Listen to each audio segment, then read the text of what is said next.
Stories of Romance. I'm Martell, reading The Blue Castle by L.M. Montgomery.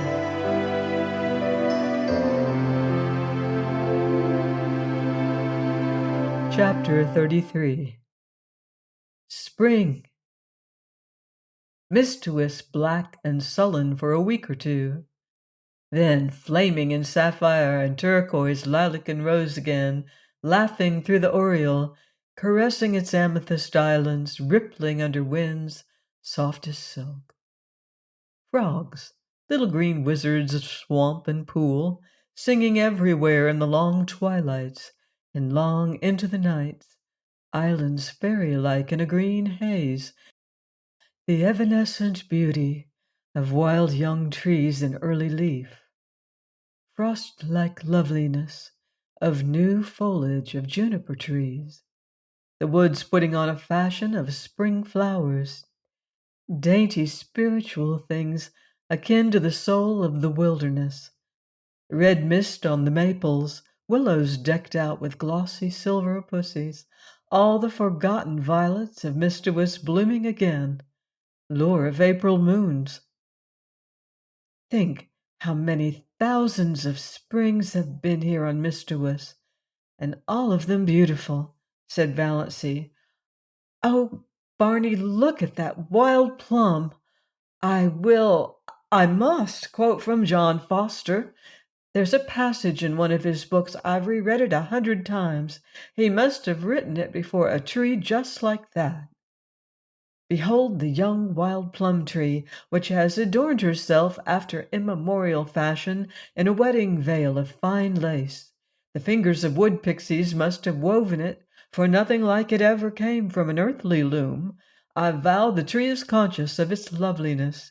It is bridling before our very eyes, as if its beauty were not the most ephemeral thing in the woods, as it is the rarest and most exceeding, for today it is, and tomorrow it is not. Every south wind purring through the boughs will winnow away in a shower of slender petals. But what matter? Today it is queen of the wild places, and it is always today in the woods. I'm sure you feel much better since you got that out of your system, said Barney heartlessly.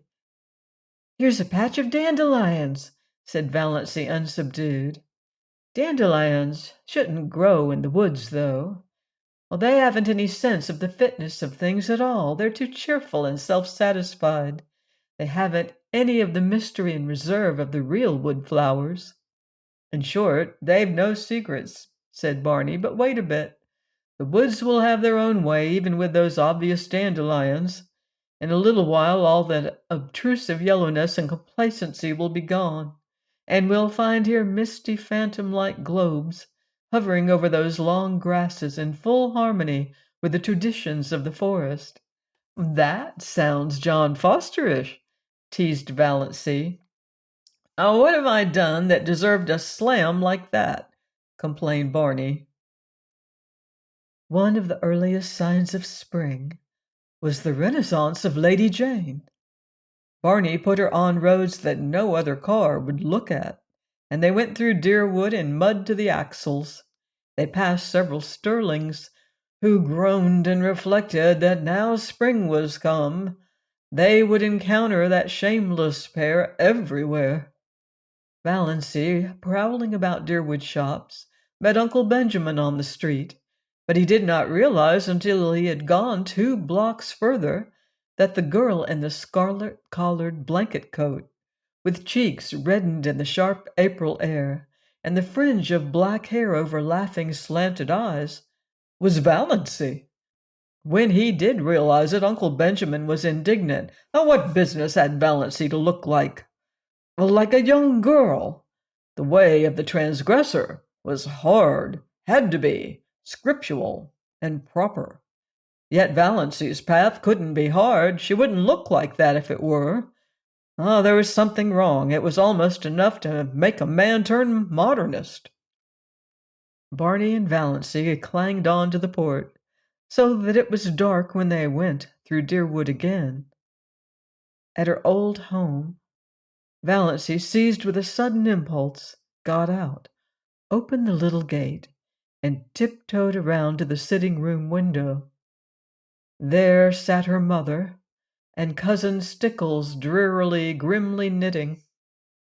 Baffling and inhuman as ever. If they had looked the least bit lonesome, Valancy would have gone in, but they did not. Valancy would not disturb them for worlds.